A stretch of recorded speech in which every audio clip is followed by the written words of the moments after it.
Fans Beyond Wrestling, this is Denver, Colorado, the man, not the place. Thank you for joining us for another episode of Positive Contact. Being joined by all four of the Buffalo brothers here today. We have Kevin Bennett. What's up, man? Kevin Blackwood. What's up? Puff. Hey. I thought you identified yourself as Kevin Blackwood because I saw the hand come up. And Daniel Garcia. Yo. What's up, guys? Obviously, pretty weird things going on in the world right now. Let's start with Bennett. What's the best way that everybody can support you right now? Pretty much looking me up on social media. I'm on all platforms, Facebook, Twitter, Instagram. I'm dropping a lot of music right now because obviously we're in the house and there's not much other for me to do other than working out and making music. So look me up, go and listen to my music that I'm making. Blackwood, how about you? So you can follow me on Instagram and Twitter, BLKWD666. I've got merchandise and prints that I'm selling, and I also have a pro wrestling tee store that you can hit up. How about Puff? Puff, all my social media, Facebook, Instagram, Twitter is Puff is God, Puff with one F. I have a pro wrestling tees store, but I'd rather you just buy merch directly from me because I'm having fun sending it out. I'm putting little gifts in with my T-shirts, and I'm having a lot of fun doing that. So just direct message me on anything. Can you give us an example of one of these gifts, or does it have to remain a surprise? I'm a big man. I'm big on surprises, so I'd like to keep it a surprise. Okay, I think that's fair. How about you, Garcia? Just hit me on Twitter and Instagram at Garcia Wrestling. Just follow me, like my stuff if I post it. I don't have any shirts or anything for sale right now, but best way to support is just to share my stuff, I guess. Okay, that seems reasonable. Let's start at the start. Who started training earliest, and who is the newest to wrestling? I started first. And how long you been wrestling? It'll be 10 years in August. Old man of the group. Yeah. All right, who's next? I think I'm next in order after Bennett. I'm going on. It'll be 4 years in October that I've been wrestling. All right, that leaves Puff and Garcia. Me after Blackwood, I think it'll be maybe 3 years. I think it's 2.5, 3 years, something like that. And then Puff started training shortly after me, right? Yeah, my first match was in August 2017, so I'm at like 2.5 years right now, maybe a little more. Now, correct me if I'm wrong, but we have Blackwood, Garcia, Puff. You guys all trained at Grapplers Anonymous. Yes. Correct. Bennett, where did you train at? Because I don't believe the school was open when you broke into wrestling. Right. So I kind of got my training in a whole bunch of different places. And I know you're familiar with one guy that taught me all the basics, which is Danny Danger, which is beyond original. He showed me like all the, like the fundamentals and whatnot. And then ended up discovering Empire State Wrestling, where Pepper Parks would be doing like seminars, which really wasn't too often. Doing that for a couple of years, obviously. And then, just got most of my experience on the indie scene. So, just a lot of experience. It's just my training pretty much. Now, the rest of you guys training at Grapplers Anonymous, who wants to take the lead on telling the story of let's have Blackwood jump in here. How did Grappler Anonymous come about? Who's, typically the head, how's training set up over there? So I know that it was originally a vision of Mikey Every Night, a local wrestler. And him and Brandon Thurston kind of go way back. And eventually Thurston ended up becoming the head trainer. So when I started, it would be like Mondays and Tuesdays. And so Mikey would teach me the basic stuff like rolls and bumps and all that stuff on Mondays. And then Tuesday, Brandon would come and he would teach us more like psychology and deeper stuff and kind of move us along through that. So I trained there for about a year before my first match. and eventually Pepper Parks started coming around and doing like every Wednesday he would start doing more advanced training for all of us who had been working for a while. Yeah, I think the way the grapplers originally started was there's these local business owners. They own like a vape shop in Buffalo, New York. It started, they were going to a local show, and the wrestlers weren't very good on it. So they said, like, why aren't any of these wrestlers good? Why isn't the show entertaining? And then Mikey, who's friends with the business owners, told them, well, it's because these people don't have a place to train. They're only wrestling once every 2 months. They don't have anywhere to work on their craft. So then Mikey opened up a school for more experienced wrestlers to come to and sharpen up their skills. And that eventually turned into accepting new trainees and accepting more people to train from scratch. And that's when we all started coming along. I didn't even know that it was that deep. Yeah. That's If I may butt in, I think you know the owners. You may know him as Ozzy Mack, the leader of the TP Gate conspiracy going on right now. He's always got some sort of conspiracy. He's off the map right now. He don't stop. No. Well, yeah. So Ozzy Mack and Bad Guy, and there used to be a third when they would do the backyard wrestling. They actually, when I was doing a backyard wrestling super show at my house in Rhode Island, the three of them came in this old ass van and wrestled each other and did a hardcore match where there was like a toy, like pony, like where it's like on a stick, but like a stuffed animal head of a horse, and they lit it on fire, and somebody got like hit in the head with it, and it was pretty cool. So those guys are always a lot of fun. Stayed in contact with them through the years. And when I moved out to Ohio to move in with Ricky Shane Page, I didn't want to make the drive all in one day. So I actually drove through Buffalo and stopped there. And those guys got me probably the drunkest I've ever been in my entire life. I mean, this is a gross story, but, that's what this is for. I actually had diarrhea so bad that it made me throw up. And then... Not realizing, we're still in the same time zone, but like 8 hours east of where we were. I woke up and it like still wasn't light out, and I was like, oh my god, like I'm dying, like I died, like something real bad happened. Ozzy Mack and Bad Guy knew how to party, and it's funny because Kevin Bennett brought up Danny Danger, who was somebody that came to Beyond Wrestling when we were still doing studio tapings out in Ohio, and somebody that was really influential in terms of kind of pushing us in the right direction of getting us started on the old YouTube ski. But Ozzy Mack and Bad Guy were there at the first ever taping that we did in Elyria, Ohio as well. And then they were actually with their vape shop and their brand Vapor Trail. They were actually the first people that ever sponsored a Beyond Wrestling live event, which was the show we did with St. Louis Anarchy and Cleveland Double Trouble. So it's funny how those guys always had such a passion for wrestling and were smart in the way that they put together their business strategies, that they had a little extra money to reinvest in the scene, which obviously leads us to Grapplers Anonymous and the origin of the Buffalo Brothers. And as such, obviously proximity, all training together, but how did you get all four of you guys specifically? Because I'm sure you're not the only four people to come out of the school. How did all four of you specifically link up? Can I start that off?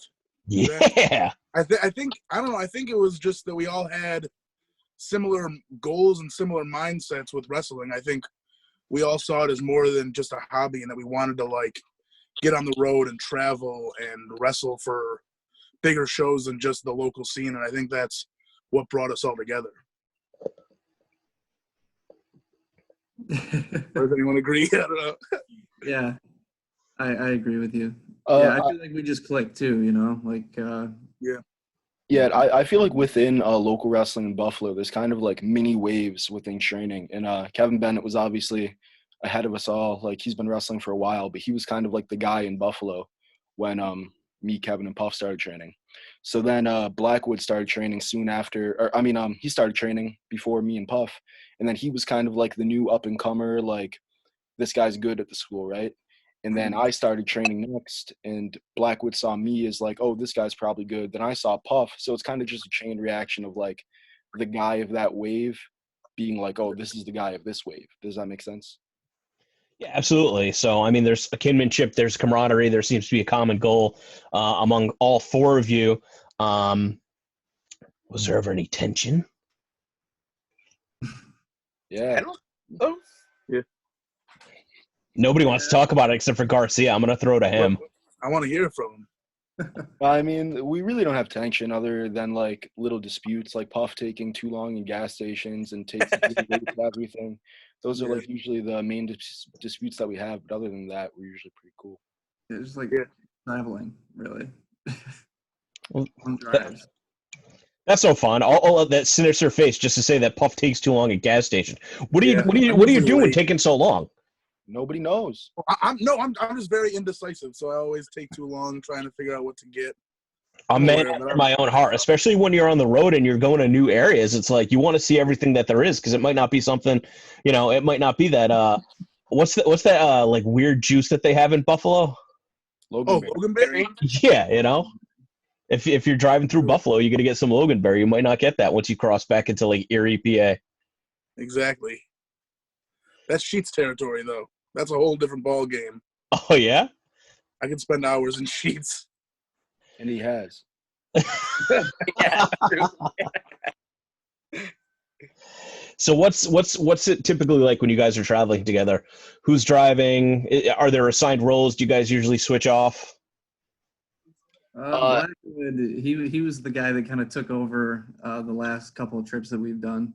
He's he likes to be behind the wheel for almost the entire drive. I prefer to drive on the long trips. So I try and if I can, I go like there and back behind the wheel. Yeah, the way it usually goes is like Kevin will usually drive. I'll usually sit in the passenger seat because I'm not good at driving, but I know I can stay awake for a really long time and I can keep conversation going. And then Puff is usually sitting in the back sleeping, and he sits in the back silent until he falls asleep. Well, Puff at least has an excuse. He's all tuckered out from all the decisions, all of the mental faculties that he's using making a decision of which diet soda or corn chip to buy, right? Which energy drink? Never make up its damn mind. Let's talk about what are some different opportunities that you guys have gotten in different promotions as a result of kind of having that kinship. And we'll bring it back to Beyond Wrestling, obviously, in that regard as well. But there's got to be some other examples. Like basically everywhere. I think it started with like Smash Wrestling. Bennett started wrestling there, and then that got Blackwood's foot in the door. Then that got my foot in the door. Then that got Puff's foot in the door. And like same thing with Limitless Wrestling and Beyond Wrestling.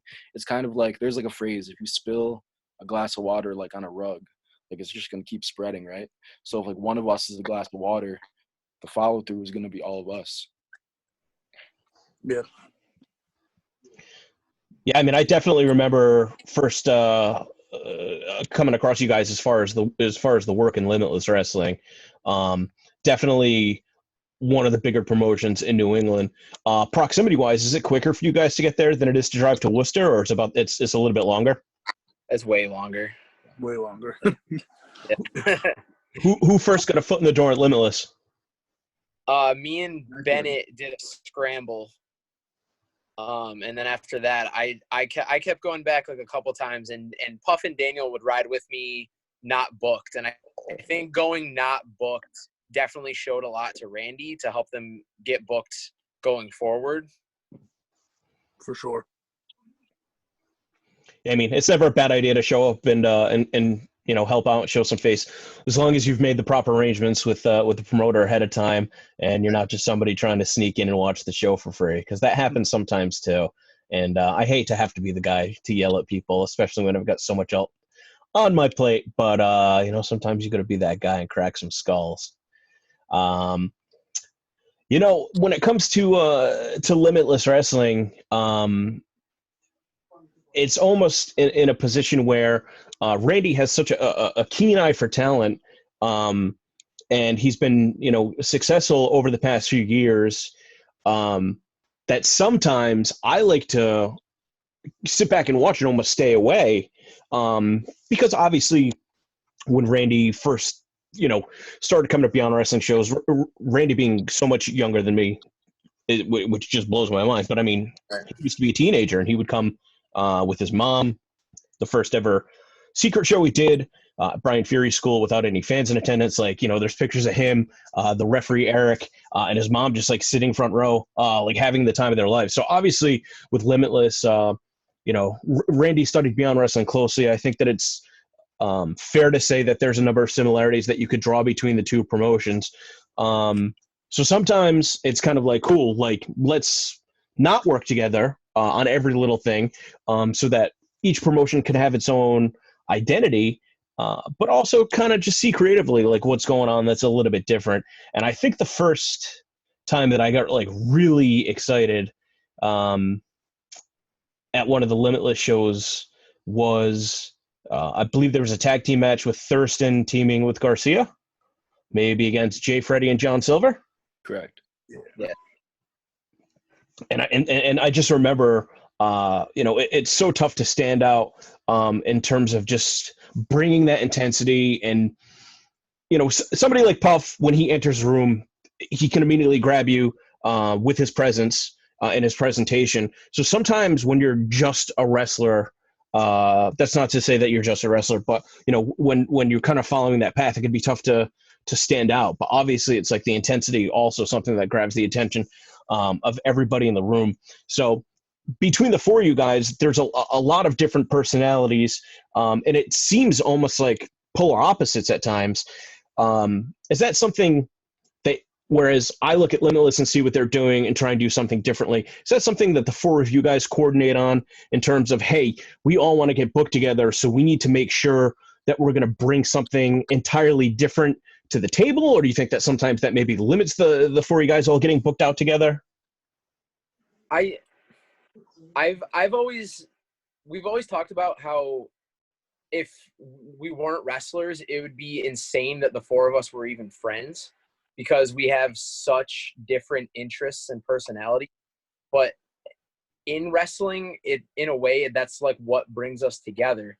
So all of our wrestling like gimmicks and personas per se are extensions of our own personalities. So it kind of just happens that way. Like Bennett actually is a rapper.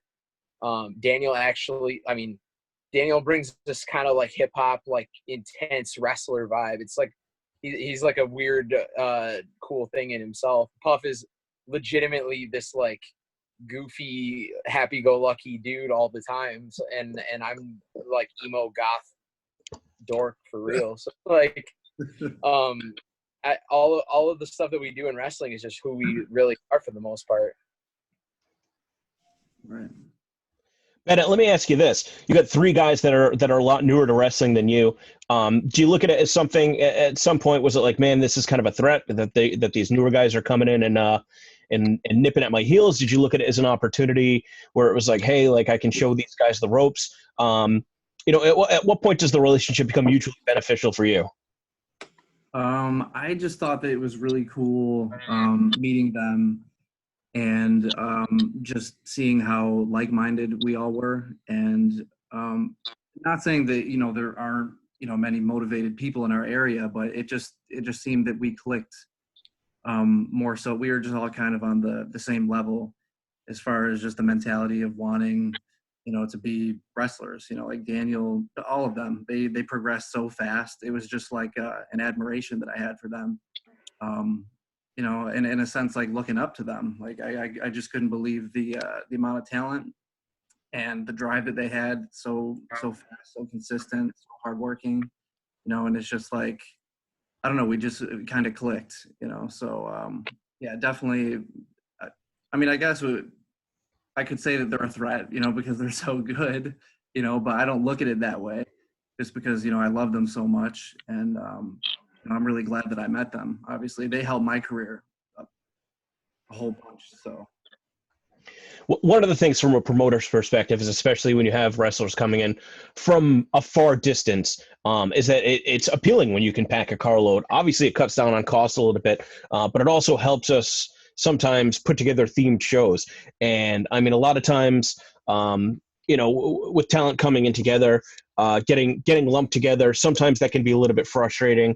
Like when I was talking with Christian Casanova on a previous episode of positive contact. He said he just wanted to get to the point where he got to wrestle on his own. He didn't want to keep doing the New England Pro Wrestling Academy showcase matches. He didn't want to be lumped in with everybody else because he felt like he had something to offer.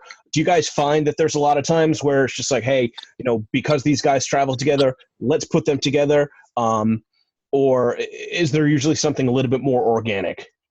Yeah, like it can definitely be frustrating at times, I feel like some promotions that we work for, they're just like, oh, all these guys are from the same place and they're friends, so we need to put them together all the time, which I don't think is the case. I think we're all good enough to where we can stand on our own. There have been times where like me and Blackwood, like we're not like really like a tag team. We're not like a traveling tag team, but places put us together all the time just because we travel together. And sometimes it gets to a point where it's just like, I kind of want to do my own thing. And I know he feels the same way. I feel like we bring a lot to the table on our own. And if you're just bringing us in because you think we're some sort of package deal, then I don't think that's a good reason to bring us in. I think if you think we're talented enough, you think we should be talented enough to be there on our own as well. Who are some other guys that you've traveled with? I know that sometimes when we've got Buffalo cars come in, we'll have the Butcher and the Blade. Sometimes Jody Threat links up to you guys, and then obviously coming out further east, sometimes like Jay Freddy, Cheech and Colin Delaney. Are there any other tertiary Buffalo brothers or sisters? Butcher and We Blade got were like the number ones for a while. Like we were with them a lot. I'm sorry, who's that? Oh, the Butcher and the Blade. Yeah. Yeah. the landlord. For sure. The landlord. Yo, that guy showed up to an episode of Uncharted Territory. He reminded me of Jeff Goldblum. He was like super well dressed. He was like, oh, I know the Buffalo guys. And I'm like, they've never once mentioned you. And he's like, no, it's cool. Like, I got a girlfriend in Worcester. I'm going to start bringing the ring up. But like, I'm telling people about the show. But if you want me to buy a ticket, I'll buy a ticket. And I'm just like, what?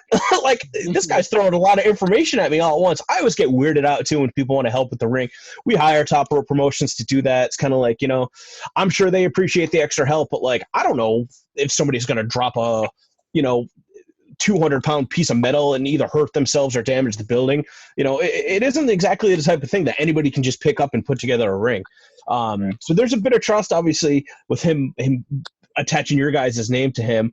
And then it's like once the carload showed up and I was like, landlord, is this guy for real? And everybody knew him.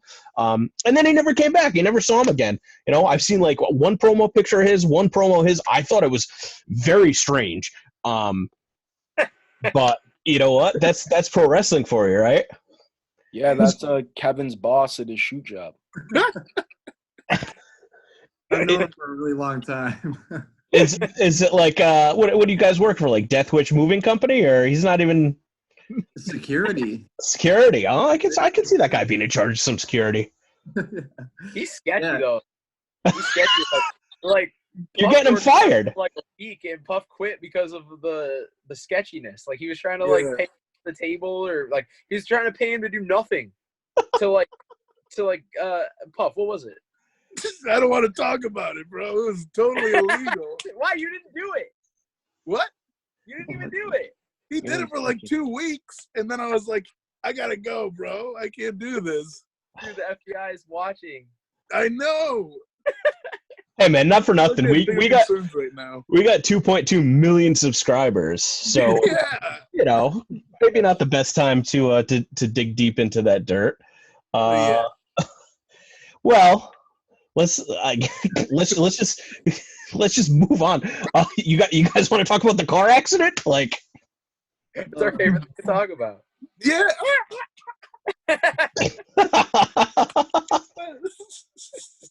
Do you have like specific questions about it?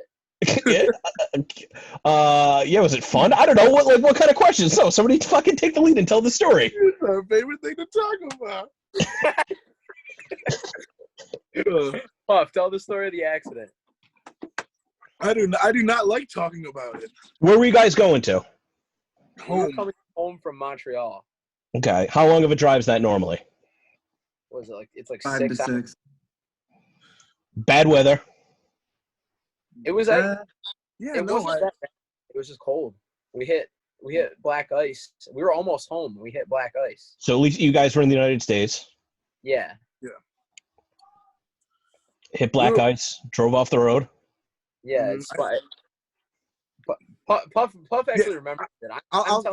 Blackwood doesn't remember any of it, but what I remember, like, we were like an hour away from getting to where we were all parked. It wasn't exactly like our home because we were actually like on the exit that you take to get to Blackwood's house, and we had just stopped at like a rest stop. What? We hadn't started doing that yet. What do you mean? I thought he didn't remember it. No, I remember the a whole day before it. I just don't remember the accident. Go ahead. Oh yeah. Well, I was just saying, like, that's like the proximity to home we were, and I think it, like, the weather wasn't bad, but there was like a flash snowstorm where it only snowed for like 10 minutes or something, but it was enough to freeze the roads and have black ice. And I remember waking up mid-spin, and the car was just doing 360s until we hit the end of a guardrail that went through the car. Who was driving? So that was me. I was the one that was driving. And that wasn't normally your vehicle, right? No, it was this my is sister's actually, car. Yeah, Puff's sister's car. Mm. So, yeah, like he said, the weather really wasn't bad, but it was like spurts of snow. And I would say we were like an hour from home, Batavia. We were right next to the Batavia exit. And, yeah, literally, it's the weirdest feeling, just losing control of your vehicle. Just spinning. I know Puff, yeah, you were asleep, right? They were asleep in the back. You woke up, and I remember you and I were kind of like, it's that weird moment, you know? It's like everything just, it's like in slow motion, you know? I can't remember if we made eye contact or not, but I just remember spinning, and like it was silent in the back seat. I don't even know, Daniel, you probably woke up, right? While we were spinning. Blackwood, you didn't wake up, right? Yeah, because you don't remember at all. No, I didn't wake up. Yeah, thank God, though, because it was just so awful. But yeah, we ended up, spinning and then hit the guardrail. And from what I remember, the wind got knocked out of me pretty good. It felt like fucking linebacker just fucking annihilated me from the back. Puff, I don't know, how did you feel? Like, was there much of an impact for you? I must have been knocked out for like a second, because like I remember spinning, but then I don't remember like hitting. I kind of remember the feeling, but like I didn't get hit too hard with anything.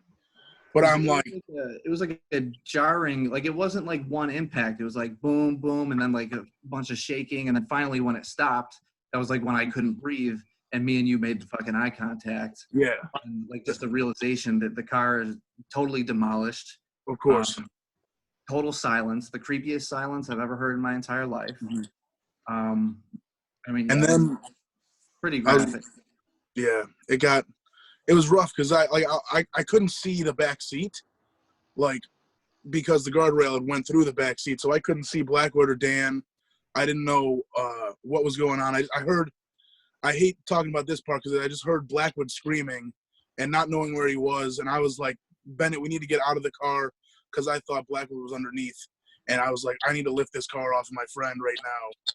So I was kind of like in a panic, and Bennett had the wind knocked out of him. He must have been kind of dazed, because he was holding his phone with like the flashlight on, but not doing anything with it. And I was like, "Are you calling 911?" And he was like, "What?"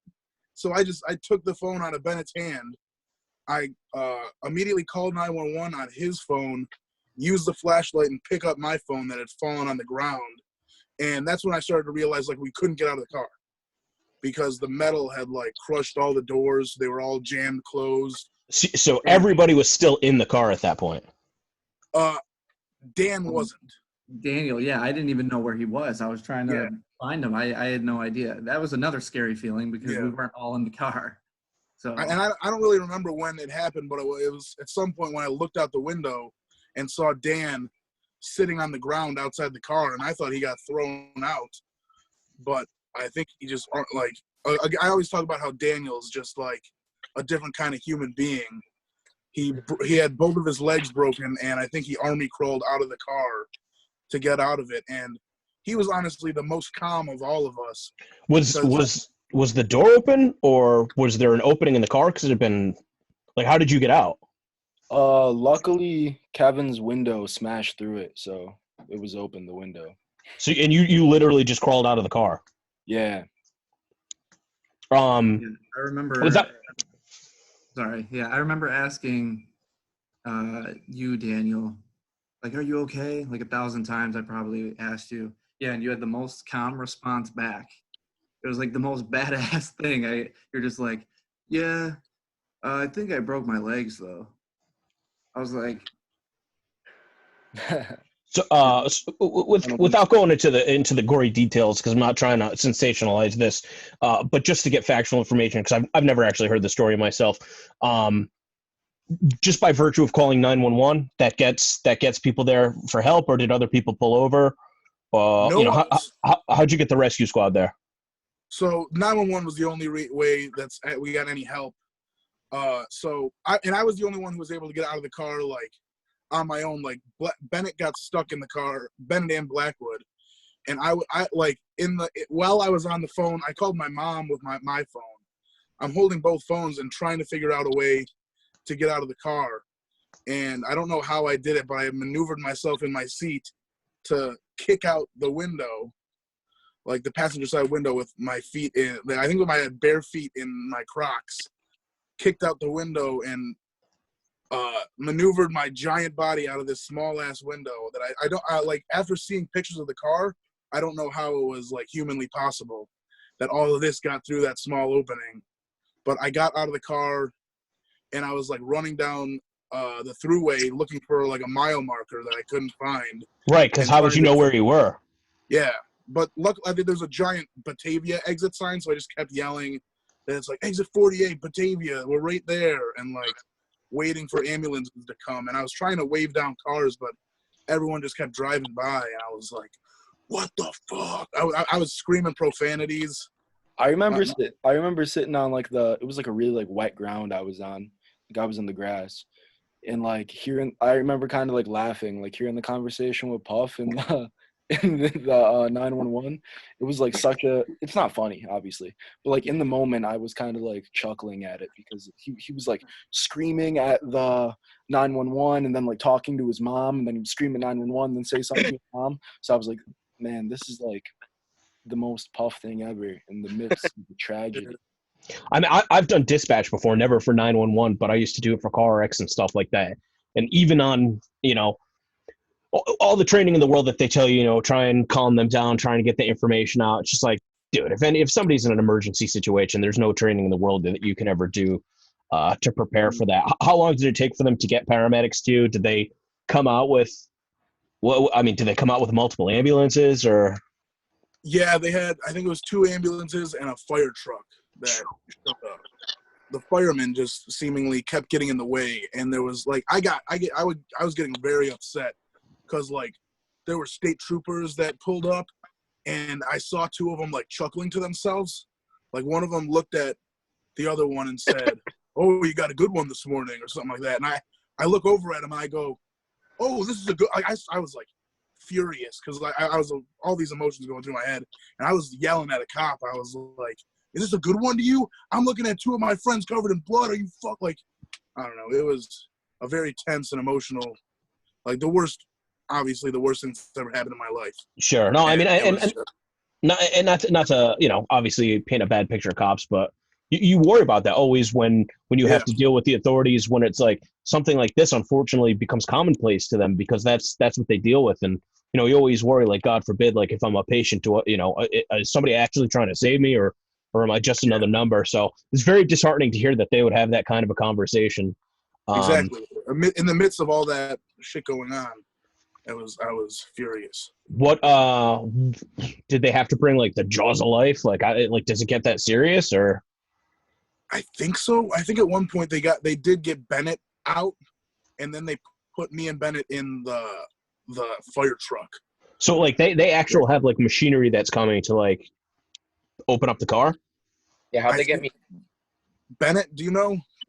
I think they used something. I mean, everything's a blur at this Yeah. point, but I remember them, tearing the door off for us to get out. So they had to have used some sort of serious, equipment. I didn't see what they were doing because I kept getting asked questions. Like, since I was the only one out of the car, the cops and like paramedics kept asking me questions, like asking phone numbers and addresses and like middle names. And I was like, how is this relevant? Get them out of the car. Like, so I was like dealing with that, and like I couldn't see like how they were getting out. At what point did you guys know that Blackwood was okay?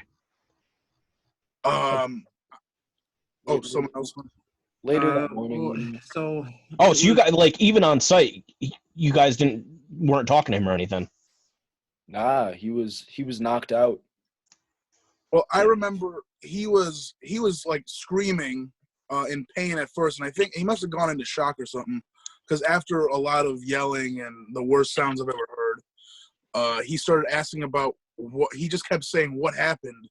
What happened? Where are we? What happened?" And I would like answer him back every time, and then he'd just like 2 seconds later ask again. He was like asking where his shoes were, and this is like, I think this was before the paramedics came, and I was outside the car, and I saw that he was inside the car, and like trying to like talk to him, and then.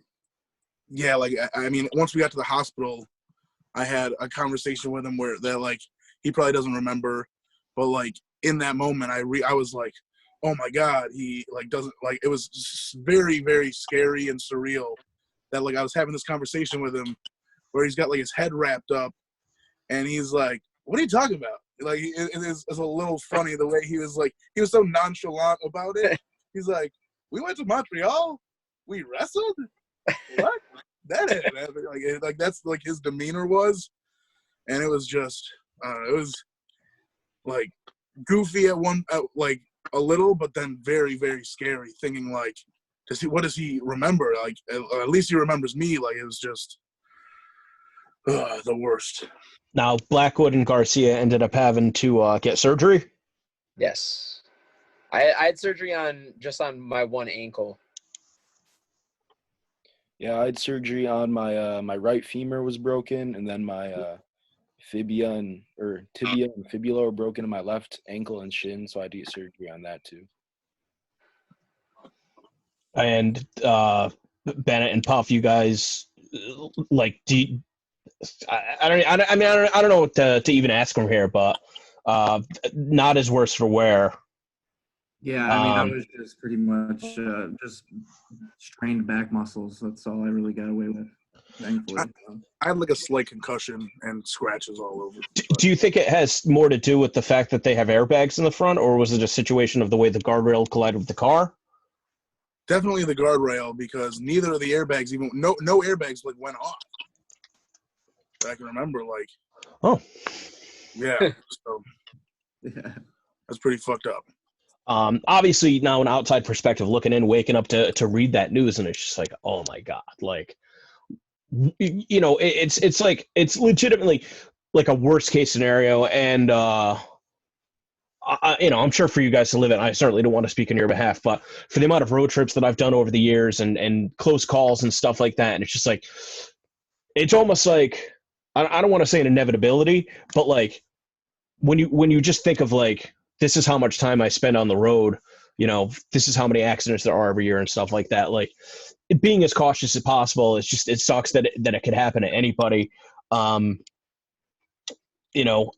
always kind of have to look at the positive in life. Like, I don't know that I'm necessarily a firm believer that everything happens for a reason. Cause there's some horrible things that happen in the world, and it's tough to see the positive side of it. But, in terms of seeing the way that the community came together, to help you guys out, and the amount of love and admiration, I mean, that's the type of thing that must be at least like a silver lining on this, and the fact that we can sit here now, however many years later, and everybody's happy and healthy. Did you guys expect that it was going to get as much attention as it did? The first time that I remember like being like shocked and amazed at what was happening regarding that was when CM Punk shared the GoFundMe.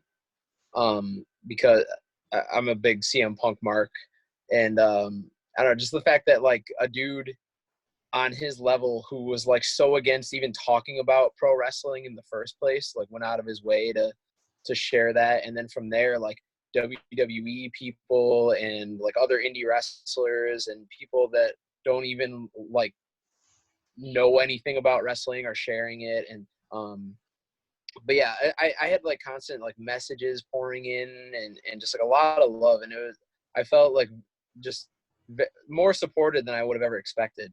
And I like my mom specifically was saying how crazy it was, like the amount of people coming to the hospital to visit us. My mom was like my mom was crying because of just how many people were showing us all that love.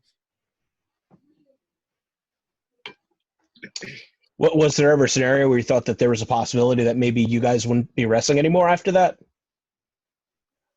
For me, the first thing I remember even talking about was how crazy I wanted my return to be. Like I told my parents that like the return's going to be so sick, and then I said the same thing to Pepper.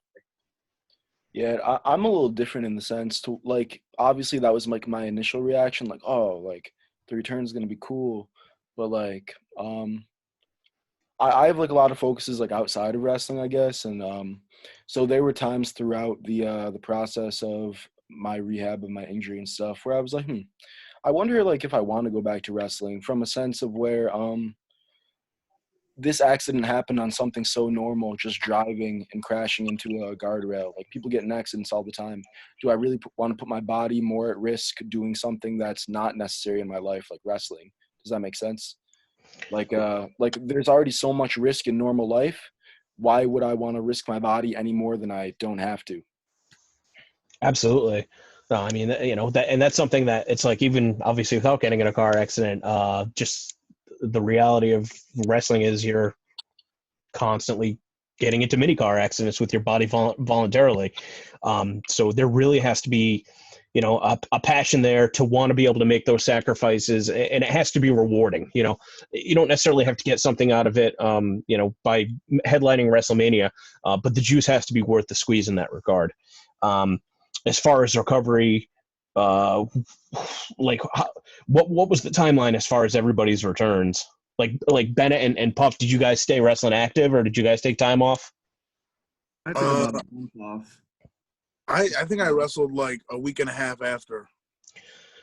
Yeah, Puff. You know, and now I'm thinking of it, I almost remember seeing like, man, like it's kind of like heartwarming that like you're kind of like carrying the banner now for everybody to like be there. And it must, I mean, as tough as the physical recovery must have been, you know, I'm sure it sucks to talk about, but like being bombarded with everybody wanting to probably know like, hey, what happened? Like every single show that you were doing at that point must have been a pain in the ass too.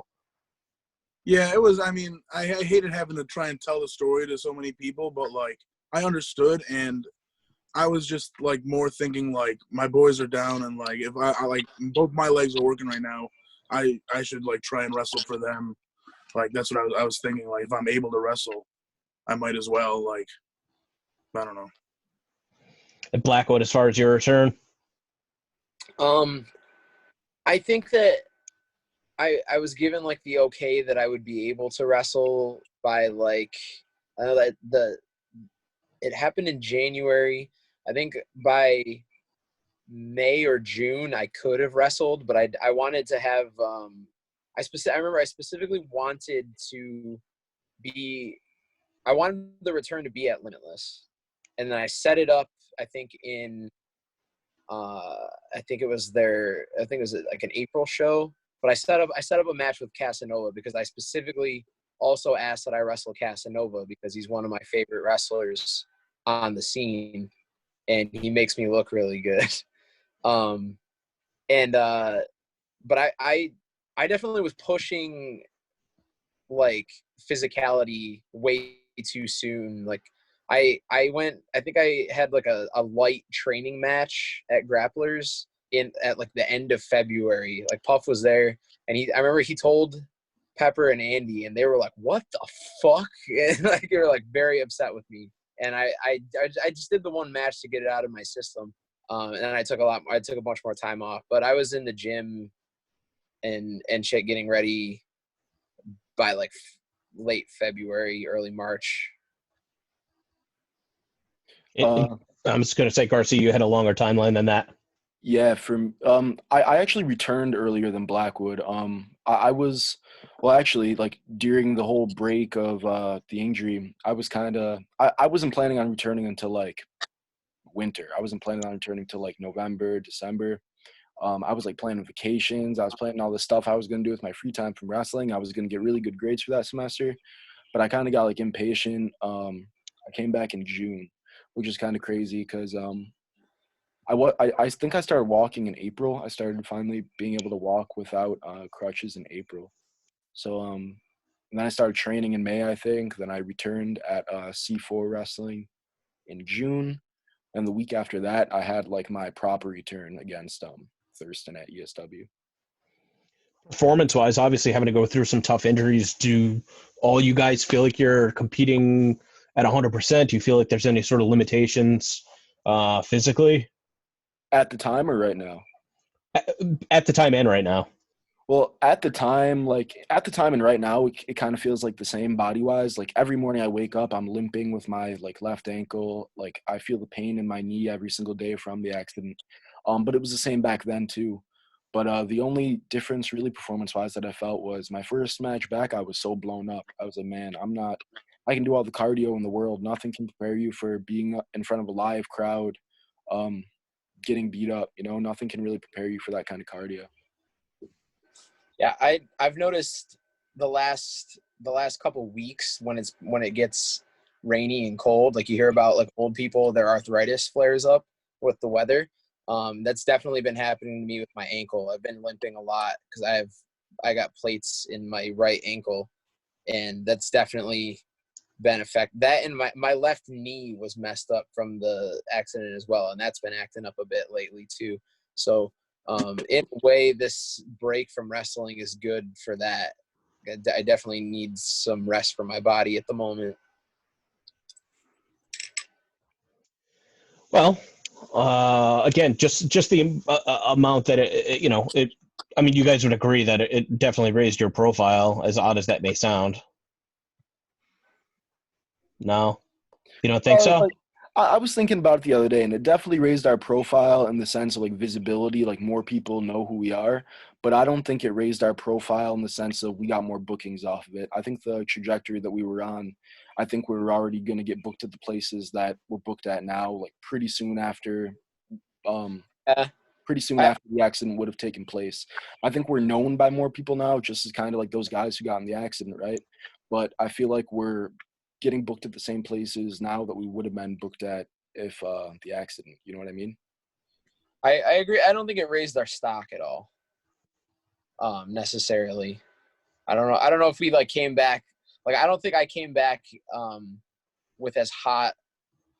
I don't think it was as hot of a comeback as I had like hoped and expected it would be. And I think that's definitely. I feel like there was work that could have been put in on my part that wasn't. I've been thinking about this a lot the past few months. So, Who was the first to debut for Beyond? Puff, right? I think me at the first Feast championship wrestling show, And last. and then was that the last? Yeah, that's the last one. Yeah. Oh yeah, definitely. I was in A donut match the donut match, main event with Dick Justice. What a mess that match was. What a mess. And just a couple weeks earlier, I'd met Ronnie because he came to do the tryout. Ronnie Hartman. Oh, that's right. Megabyte Ronnie came to do the tryout. And I was just absolutely fascinated by the fact that this guy was like a nationally ranked competitive eater and like wasn't like a slob. Because if I ate as much as I wanted to competitively, I would probably be twice as big. So obviously there must be some sort of either really good genetics or some sort of dedication on that guy's part. But yeah, the donut match, you have fond memories of that day, or was it just gross wrestling like in 95-degree weather with like rotting Boston cream surrounding you? I was having fun up until the match started, and we didn't really know what the rules were. And then once we found out the rules, we were like, oh, we have to eat an entire donut in each four corners. And then after trying to eat one donut, it became a nightmare because it was outside, it was so hot, and just trying to swallow food in the middle of a match, and then getting chocolate everywhere. Oh, it was all over the place, man. Yeah, and Super Cop Dick Justice, who is no longer wrestling for the time being, told me after the match that he's actually he has a gluten allergy, and he just didn't want to say no because he thought it was going to be an issue. Which I mean, I don't know that anybody needed to come up with these arbitrary rules that you were going to eat a donut in each corner in order to make the match work. But that's where we were at, and so he must have had a really fun rest of the day. I'm surprised he didn't have to go to the hospital. But kind of fast forwarding a little bit from there, one of the big benefits of being able to introduce uncharted territory was the amount of new talent that we got to work with, and that was really one of the focuses of the show. Was we know the rate that WWE is taking independent wrestlers, and the only way that we're going to be able to keep up is we have to go into overdrive. And my thought process is always, if we run monthly, if we switch to a weekly format, we're going to be able to accomplish in 3 months what used to take us an entire year. Mm-hmm. I'm a big believer that you get over with the crowd by having multiple repetitions. I mean, there's some people that'll just come through the curtain, like we'll get to Garcia and his introduction in the Discovery Gauntlet. So there's certainly some people that are put in a position where it's kind of off to the races with one appearance. But if there's somebody that you have faith in that you really want to get behind, you got to try and get them in front of the crowd with enough repetition to like really make that judgment. Like, is this somebody that's going to be a player? Is this somebody that's just going to kind of fizzle out? So what was cool about Uncharted Territory is with the rising popularity of the Butcher and the Blade is that when we were able to bring them in, we could kind of brand it as like, hey, this is the Buffalo, themed episode of Beyond Wrestling, Uncharted Territory. I think when we came back with that, it was Puff, Jay Freddy, Butcher and the Blade, and Brandon Thurston. And obviously Thurston and Freddy had that match that really stole the show, and it was one of the first breakout performances for Uncharted Territory. Butcher and the Blade doing their thing. And Puff, who'd you wrestle on that fateful evening? Was it Mamon? It was Mamon. Let me ask you, Puff, what do you prefer doing? Because obviously, you come out, you're dressed in a certain way. The music, the antics, it kind of sets up this fun-loving character. Do you feel like sometimes by being slotted as a comedy guy that overshadows some of your other skill set? Not really, but I definitely feel like I was a little nervous to like not do like goofy stuff. I kind of felt like I got to get that hip shake spot in, or like do the whip punch, just so like they like, I don't know, be goofy. But like I much preferred, like when you messaged me about season 2 and you were like, I want to get you far away from the Feast Championship Wrestling idea of like this goofy dude, like more physical, like less hip shaking, more like badass, I don't know, like beating people up. So that's when like I started like and like at that time I was like, I want to do a little more than just this goofy stuff. I want to start doing like, I don't know, a little more serious but still having fun. And I felt like the matches I had in season 2 like really helped establish that. And I mean I had good opponents that helped me do that. Like my match with Blackwood. Before we get to the match with Blackwood, you had the match with Thurston, who obviously, it helps both when you're trying to get somebody over as a stronger babyface and somebody over as a stronger heel, that when you can kind of set up that dynamic and even in defeat, still coming out looking stronger. But then it's like to prove that it's not a fluke, to have a match like you did on Halloween with Blackwood. What do you guys have anything to say about that match? You were just going to bring it up. Oh, I think Blackwood is a very, very good wrestler, and he put a lot of it together, and it showcased both of our strong suits very well. And I don't know. It's like my favorite match I've had, I think, because it showed, like, I did some goofy stuff. We started with him going to give me a gift, being a prick about it, stomping on my Funko Pop that I still have. I think he's up there. He's hidden right now. But then going from that to, like, straight up beating the shit out of each other, big moves. I hit the Owen Hart driver. And I don't know. It was a lot of fun. I would have said the same thing. I thought the match was put together in a way that really played to the strengths of both of the wrestlers, and it made for another show-stealing performance on a really overloaded Halloween card. Blackwood, any thoughts on that? Every time I get a chance on a show like at Beyond, where I get to actually have like a solid, like a decent time singles match.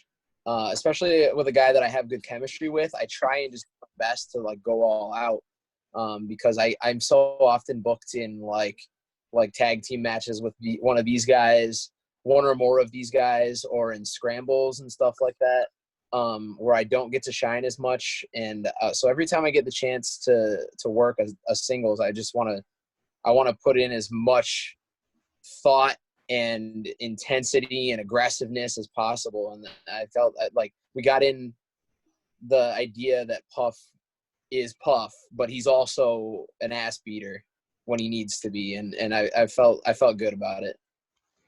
Now, Garcia, obviously coming in uncharted territory, season 1 for the Discovery Gauntlet. Very quick match with Christian Casanova. What do you remember as far as being approached for the spot and availability? You know, because obviously one of the things is if you're getting a run in the Discovery Gauntlet, you do have to commit to being there week after week. One of the things that was appealing to me is, again, when you have a wrestler, a wrestling type, that's one thing that never goes out of style. If you have somebody like a Dickinson, for example, that, you know, especially with the career that he's had specifically in Beyond Wrestling, can grow from being somebody that's not only slotted to being a top guy, but almost a pillar of the entire organization.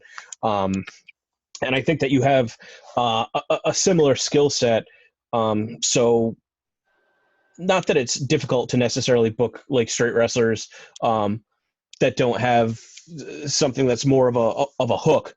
But you can position them maybe a little bit higher at an entry point.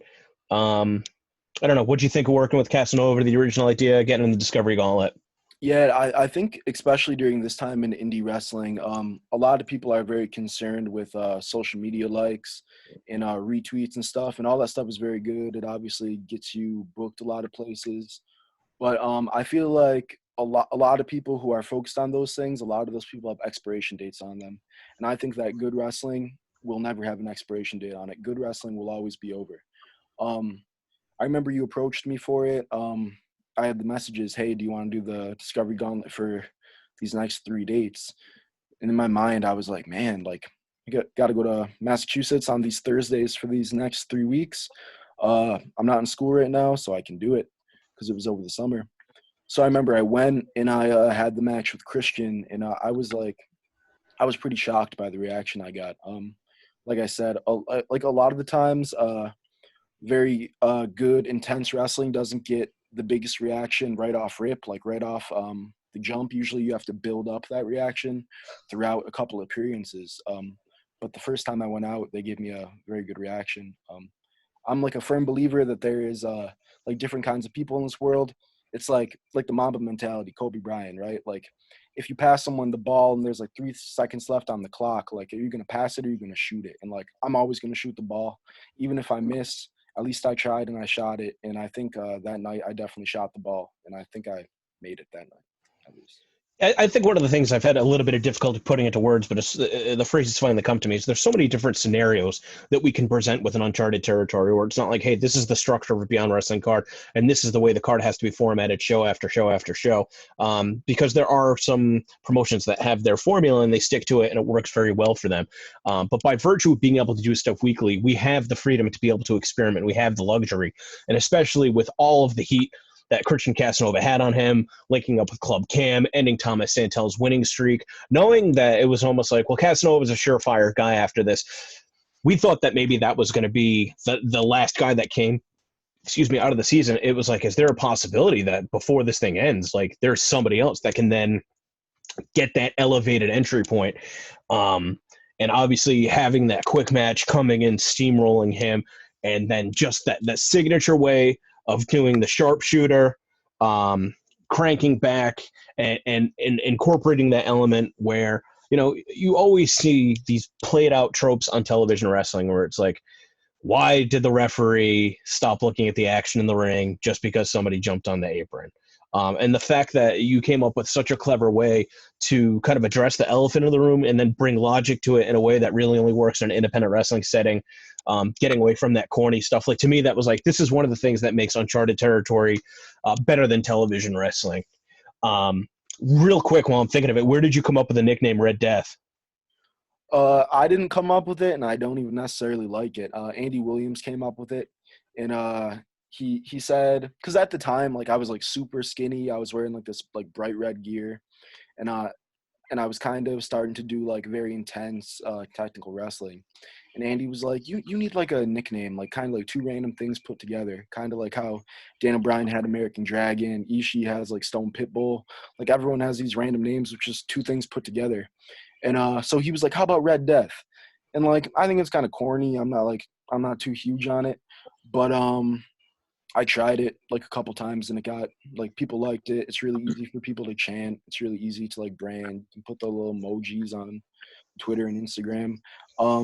I was even thinking about ditching it after the accident, but then I was like, there are so many people with nicknames in wrestling who would like die for it to be as over is like Red Death is, right? Like, there's like, my mom says like, yeah, there's so many nicknames in wrestling. Like Seth Rollins is like what, like the architect, like, but nobody calls him that. But like, people call me like Red Death, and people know that more than like Daniel Garcia, right? So credit. I think that when you made your debut, that was what everybody chanted. They knew you as Red Death.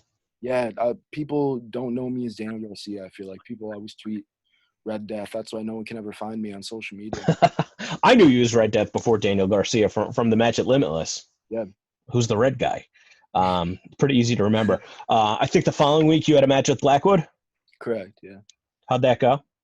That went really well. That was one of my favorite matches. Me and Blackwood, I feel like have really good chemistry. It's like when you look at guys who like grew up in businesses together, like Sami Zayn and Kevin Owens, guys like that, it reminds me of that same kind of chemistry to where, these two people, they love each other, they grew up in this business together, but they're going to go out and they're going to hit each other as hard as they can. They're going to really dig deep on each other. And I think stuff like that really can't be replicated. Yeah. Obviously, I'm sorry. I was just going to say, I remember like when we were driving home and I was like vanity searching because of that match, because it got a lot of attention on Twitter. Rob Naylor said that people need to seek it out because it reminded him of early Kyle O'Reilly, Adam Cole matches, and I'm probably always gonna remember that match fondly because it was like the first like big, like very like solid back and forth competition I had after the accident. It's so wild to me when I hear about the kind of feedback that people get on social media after they do Uncharted Territory. It's one of those things where it's like everything just sucks right now because we'd be planning coming back we would have been back on April 30th, and there's no chance of that happening now. Obviously, fast forward to season 2. Daniel Garcia is supposed to be set up to wrestle Matt Mikowski, a match that people were super excited about. But Jerry Gerard had kind of an idea that we'd been sitting on from season 1, of the idea of somebody that might be elevated past the point of being in the Discovery Gauntlet, but kind of using a loophole of if you win the match, you'll be back every week.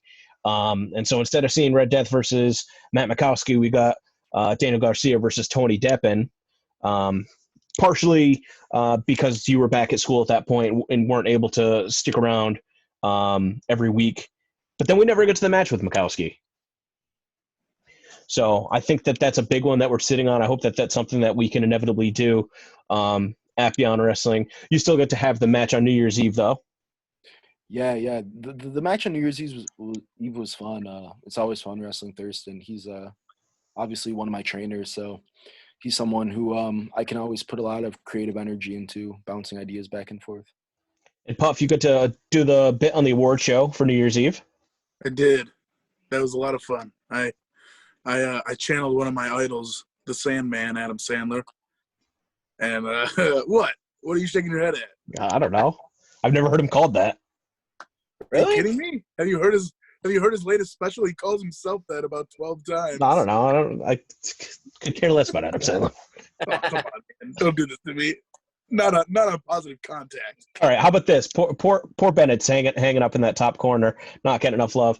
But it is part of that brotherhood as far as everybody kind of putting a word in, and finally we had an opening. It made sense. The time came, travel wise, all worked out. Bennett got to come in, do a match with Jay Freddy.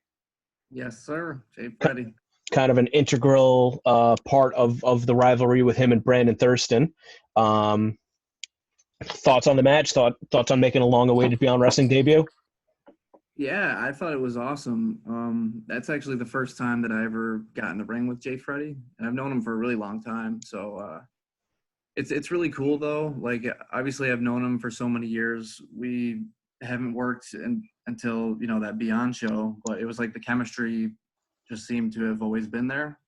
And I don't know if that's just because Syracuse, Buffalo kind of thing. I don't know, but we hit it off.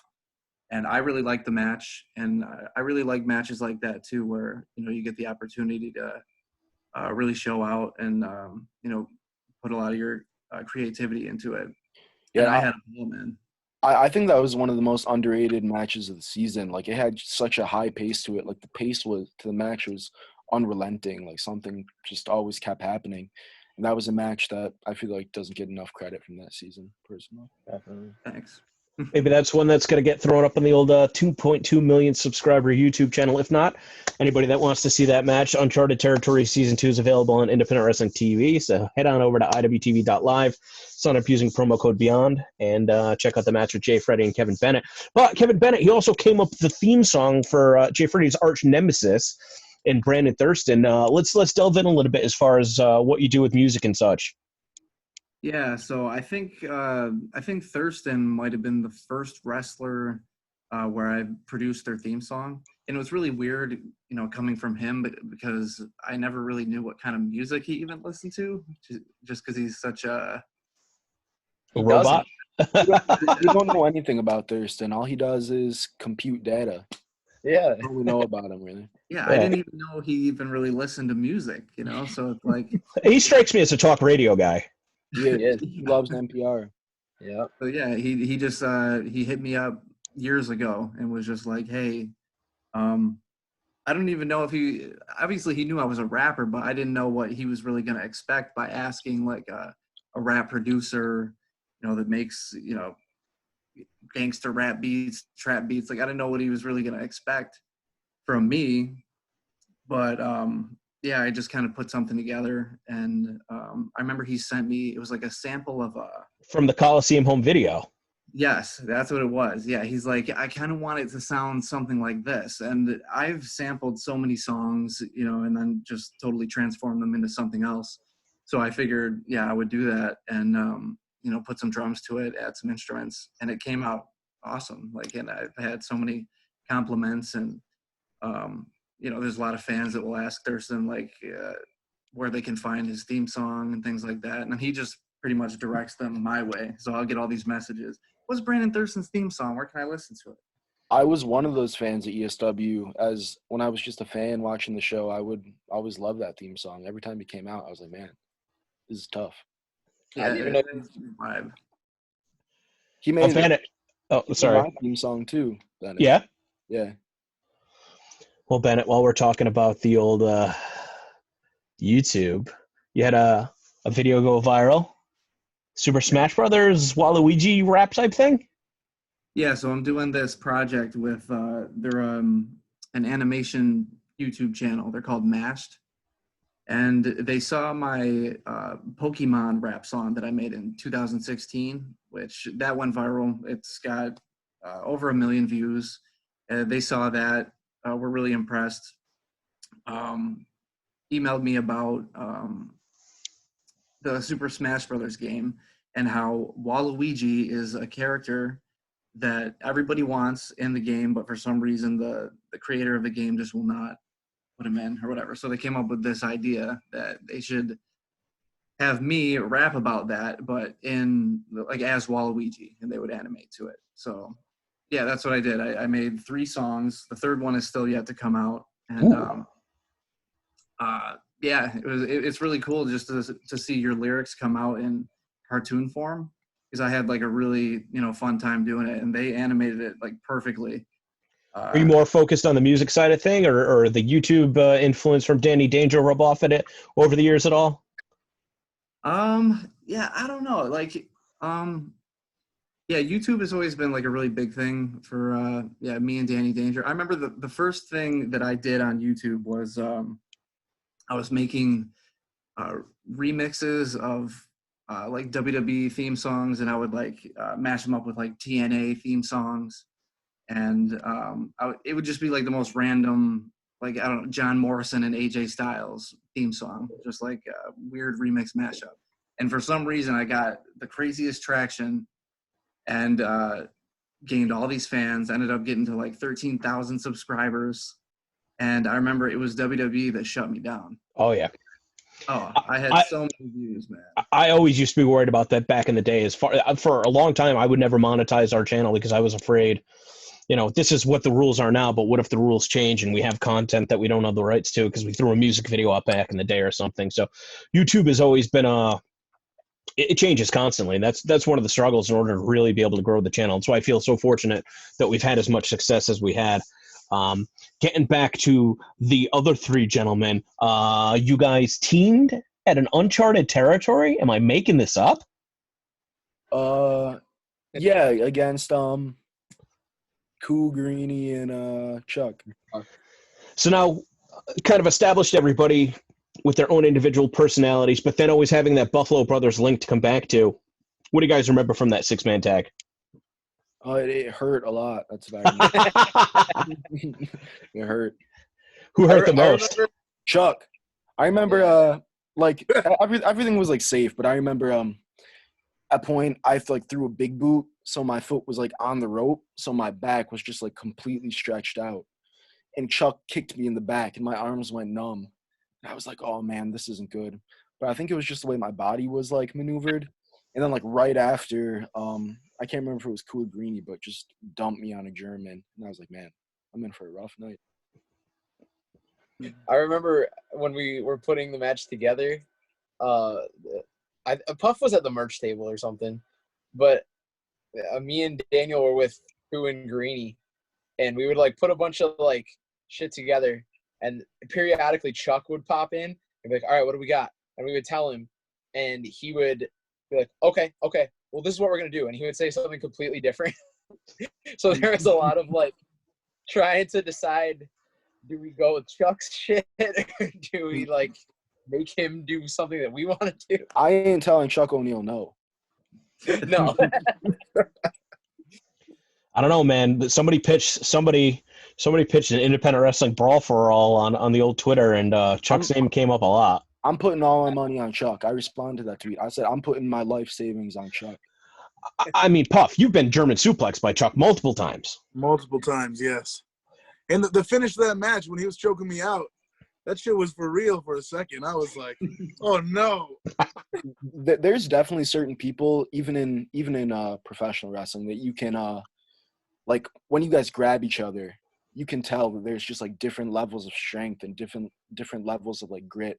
And there are certain dudes who, when you grab them, even if it is fake, there's certain dudes that you can grab and you're like, man, there's nothing that this human being could ever do to hurt me in my life because they are so weak and so soft. Then there are certain people like Chuck where, like, just the way he maneuvered me, I'm like, man, I don't think there's anything I could ever do to hurt Chuck O'Neal. You know what I mean? Unless, like, I stabbed him or something. Yeah. Well, I lived with him. I've been lifting with him probably since 2015 at this point. And I remember one day I was on, like, the assisted chin-up machine, and he just fucking grabbed me in a waistlock. And I'm like, probably maybe like 320, 325. And I'm like, all right, my feet are off the ground. I'm just dangling now. Like there's nothing I can do. So I grabbed onto the bars, and I'm fucking grabbing with every ounce, every fiber in my being. And he's now pulling me, and I'm pulling the machine, and the machine is getting dragged across the floor. And I'm just like, I don't know, man. Like, what is this? A tractor pull? Like, what are you, like a monster truck? Like, what's going on right now? Like, why are you so strong? Why is your grip so strong? Why are you so solid? Why am I so powerless? So yeah, I'm probably not going to interview him because I'm a little bit afraid. But that brings us to the final appearance. Hopefully not forever. Hopefully wrestling will come back at some point. But we saw Mark Sterling versus Puff in a body slam challenge at Beyond Championship Wrestling. BC Dub. BC Dub. Yes. There's a lot of tomfoolery in that, man. Hornswoggle came out, started changing things up. I was prepared just to body slam him, but then so some other fools came out and just started messing with the whole match. They just ruined it. But luckily I had my boys with me. And you know, like when I talked to Casanova, he was just like, "Yeah, man, I got to the day of the show and like I still didn't get it." But I thought that based on whatever, man.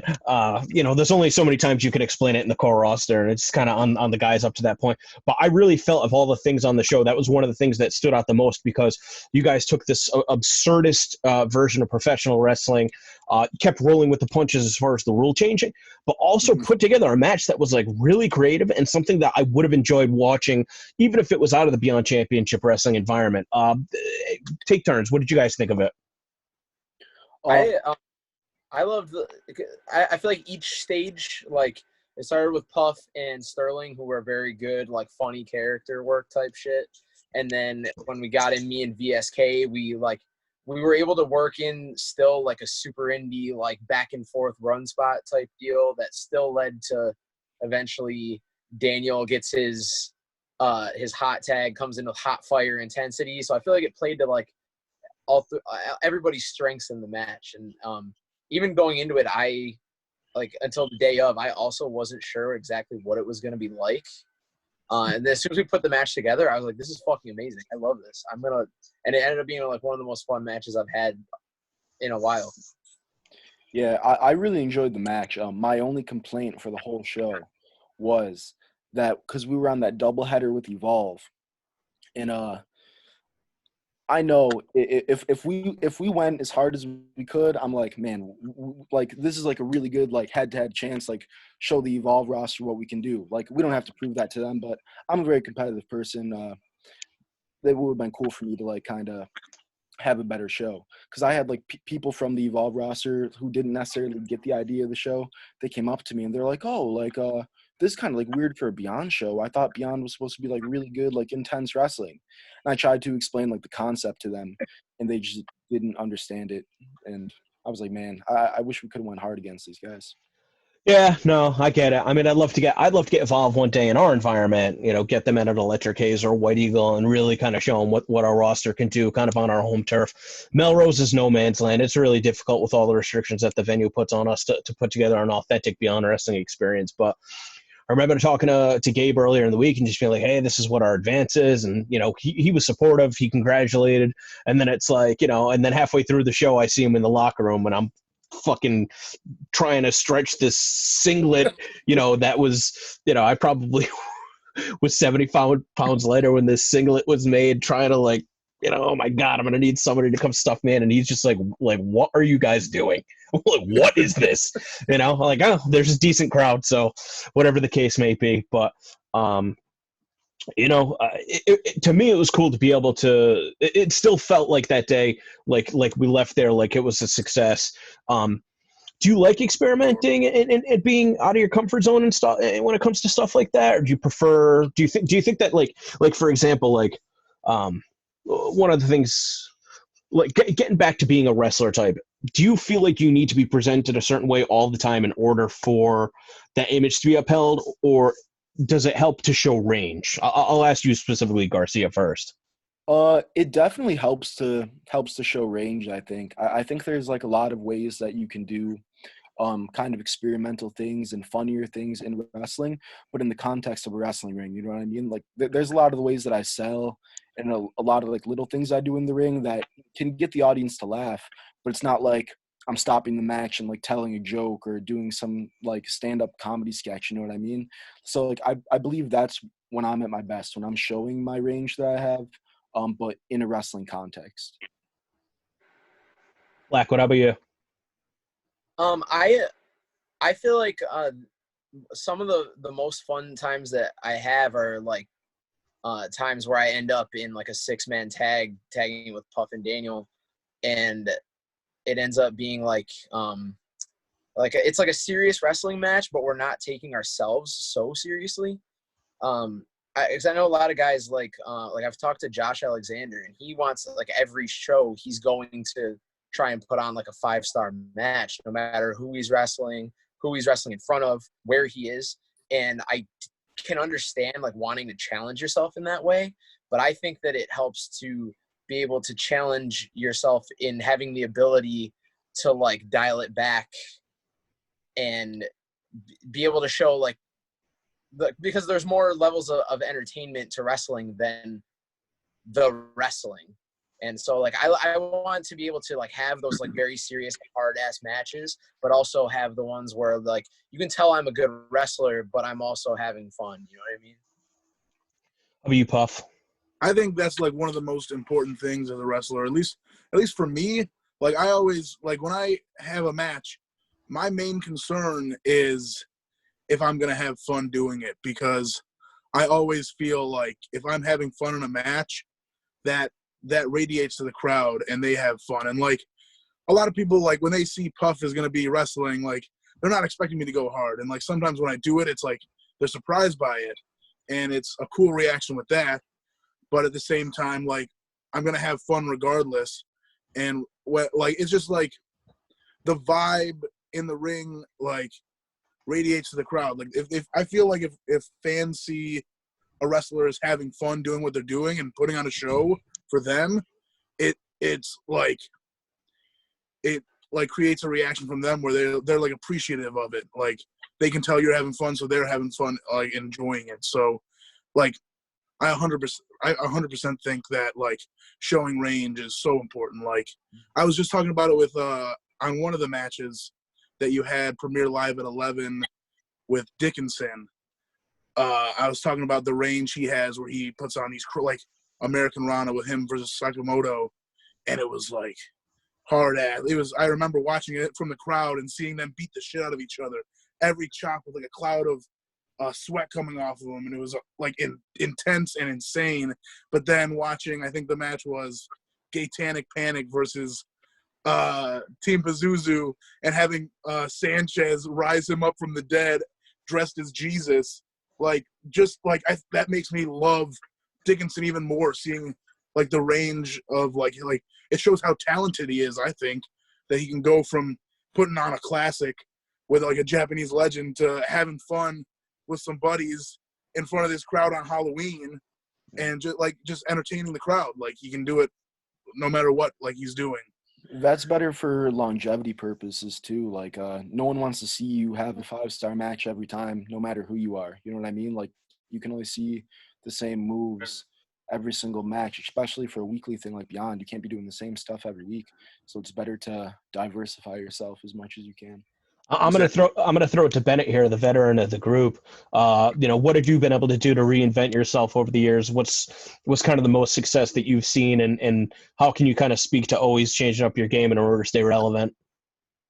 Well, I really think that the music thing helped me because when I first started, obviously like most people, you're just kind of babyface, whoever. You really don't have an identity. And I really think it honestly takes time in order to really find who you are. And it took me like 5 years to finally, take the whole music side of me and then just combine it with wrestling. And doing that, I really found myself, I guess, and like I said, it took a really long time because I didn't want to be that stereotypical rapper. Because you've seen rapper gimmicks and whatnot, and you want to be different. You don't want to be something that everybody's seen, but it's like you can do something that's been done in a sense if you have your own way of doing it. and that's kind of how I feel. I don't feel like I'm, like a John Cena or an R-Truth. I think that I'm the first of my kind. So yeah, I mean, I guess it's just really finding who you are, and you'll evolve with time. It's just like as time progresses, things change even if you don't want them to. You just. Well, from my perspective, as far as moving forward with what I had planned with Uncharted Territory Season 3, one of the things is obviously the repetition in front of the crowd. But if you do have that hook, that one thing that is going to make that fan leave the show that's seeing you for the first time, that's like, ooh, maybe I remember the guy that had the donut on his outfit, or I remember the guy, that came out to his own music, or I remember the guy called Red Death, or I remember the guy who's got the full sleeve tattoo.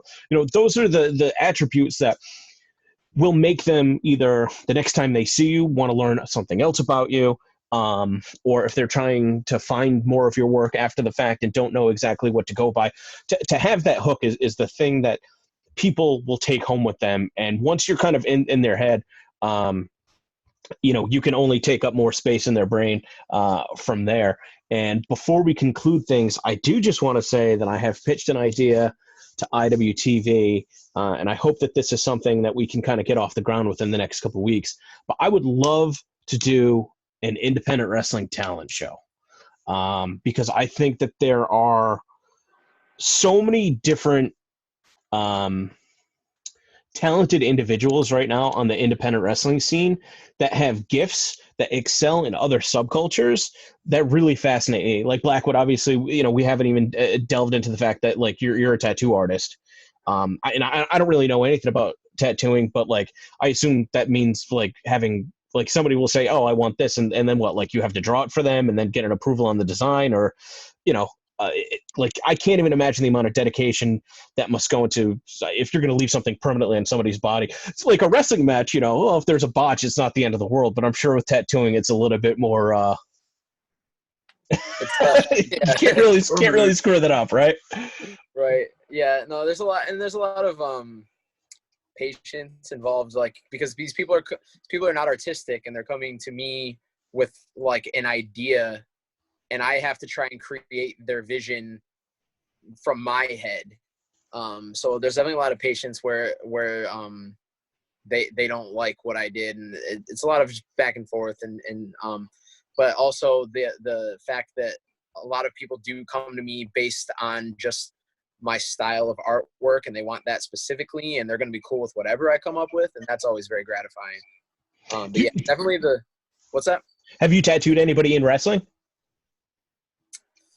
Pepper Parks, for one. I always think it's really funny that he is the Blade on AEW. He's like this dark, like brooding character, and his only tattoo is super visible on his thigh, and it's his cute dog. But I don't know. Most wrestlers have awful tattoos, and I want them to come to me because I want to fix them. But nobody ever does. They just keep getting tattoos. Wrestlers have no taste. Yeah. Garcia, you said you had other pursuits outside of wrestling. Anything that you care to touch on before we wrap things up? I'm just a college student. This is my last semester at college. Going to graduate in May, so next month. I don't think we're getting a ceremony because of COVID-19, but I'll be getting my degree in communication. We'll see where that goes. Well, I mean, it's cool. I don't know how you'd enter a talent show with, filling out your final exam necessarily.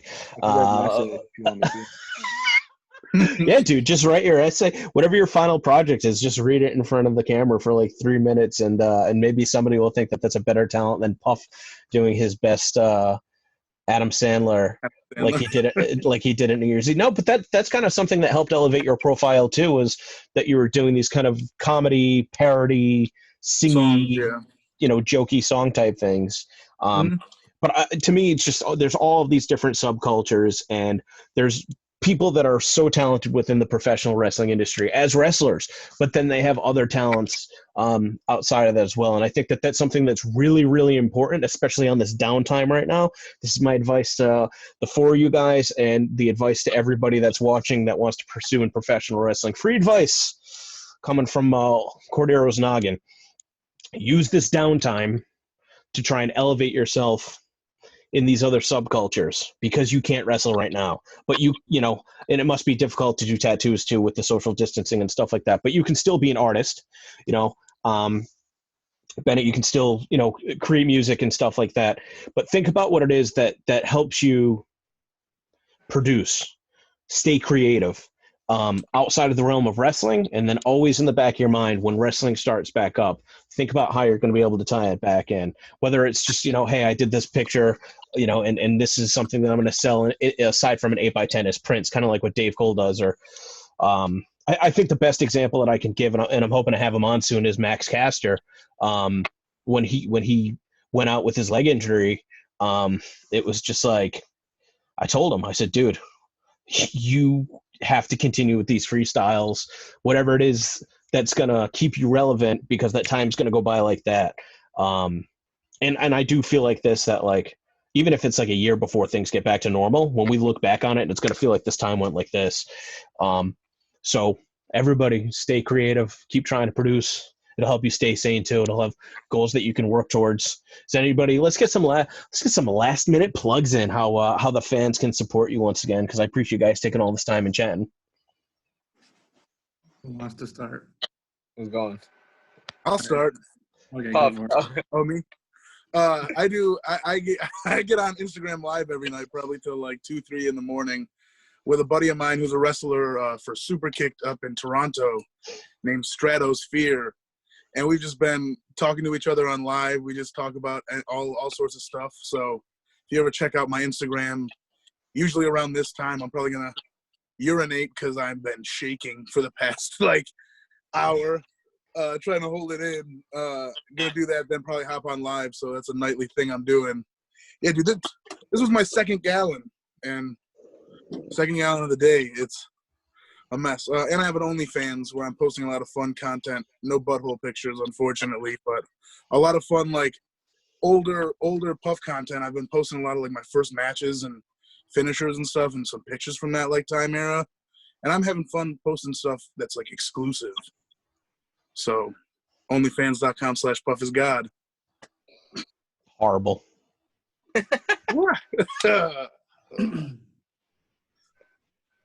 You follow me on Instagram and Twitter. Like I said, I've got merchandise. I'll post it up. I've been posting it up every day pretty much. I've got t-shirts and prints for sale. I'm selling some old ring worn gear for anybody who is into that. But I've also got a pro wrestling tee store. You can check out a bunch of merchandise on there that's mostly ripoffs of bands that I like. Do you wash the gear before you sell it, or is that the buyer's choice? I always leave it unwashed in case they don't want it washed. And if they do, I'll wash it, but most of them don't. Gotta leave that stank. Yeah. And then Yeah, Bennett, pedal your wares so we can get out of here. yeah, so like I said before, social media, the Kevin Bennett, pretty much everywhere. When's that third video coming out? They said May. Okay. Yeah, so really soon. And my form of merch that I'm selling right now is pretty much just music. Everything is on, Spotify, Apple Music, things like that. That helps me out big time. Dropped an album. And also, please go to my Twitter and retweet my stuff, because my Twitter engagement is not very good. I'm trying to get that up. Followers. It's funny because people like are asking like, oh, what can we do to support Beyond Wrestling and the time off? And it's like, I don't know, like we're not creating any shows, but like literally, if you just like, what can we do to support? Like, don't overthink it. Just consume the media that we're putting out. We're putting up a free match like 5 days a week. Like, how do you want to support? Just watch it. Yeah. And hey, we're putting out Positive Contact a few times a week. Listen to it. Like, what more is there? Don't donate $100. That's I mean, it's appreciated if people want to donate, but we don't need it. That's not what we need as much as right, people just kind of supporting by actually interacting with the things that we're producing. So I think that's cool that you said that. How about you, Garcia? You want can somebody buy you like a cheat sheet, like with all the answers on it? Nah, I mean, I got really nothing to promote. Just follow me at Garcia Wrestling. During this downtime, just put out all the positive energy you can, pray, read some books, do all that. Let's try to get every let's try to get all this back to normal as we possibly can. Let's talk about books real quick. What's one book that you would suggest everybody listen to this read? The book that I'm reading right now is The Power of Now by Eckhart Tolle. What's it about?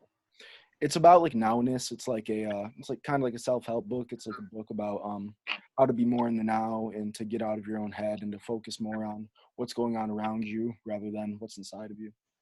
Cool. I think that's really cool. I think that a lot of the smartest people I've ever been around in wrestling are kind of on that path, and I've seen them probably succeed the most. So I think that's some pretty good advice. But appreciate it, Buffalo Brothers. I should have worn my Buffalo Brothers T-shirt, but the fact of the matter is I haven't left the house in 3 days, and so I haven't taken this off. So you know what? If anybody wants to buy this T-shirt, you can email beyondwrestling@gmail.com, and I will also not wash the stink out of it. All right? Also, See you guys. watch our matches on IWTV. Yeah, that's great. IWTV.live, promo Use code promo Beyond. code Puff is God. No, use promo code Beyond. Watch all of our matches. Yeah, at the very least, let's what the match is, all right? They're cool. See you guys soon.